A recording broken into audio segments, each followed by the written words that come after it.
సదశివాపేట వీరశైవ లింగాయత్ మహిళా సమాజం ఆధ్వర్యంలో అక్క మహదేవి జయంతి ఉత్సవాలు అక్క మహదేవి ఆలయంలో ఘనంగా జరిగాయి. అక్క మహాదేవి విగ్రహానికి ఉదయ అభిషేకాలు నిర్వహించి పూలమాల వేసి జయంతి ఉత్సవాలు జరుపుకున్నారు.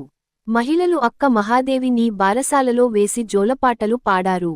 కార్యక్రమానికి ముఖ్య అతిథిగా అధ్యక్షులు గందిగా రాజు హాజరై మాట్లాడుతూ, తెలంగాణ రాష్ట్రంలోనే మొట్టమొదటి అక్కమాదేవి మందిరం సదాశివపేటలో ఉందని, సుమారు 50 సంవత్సరాల క్రితమే ఈ ఆలయాన్ని నిర్వహించి అనుదినము పూజలు చేస్తారని తెలియజేశారు.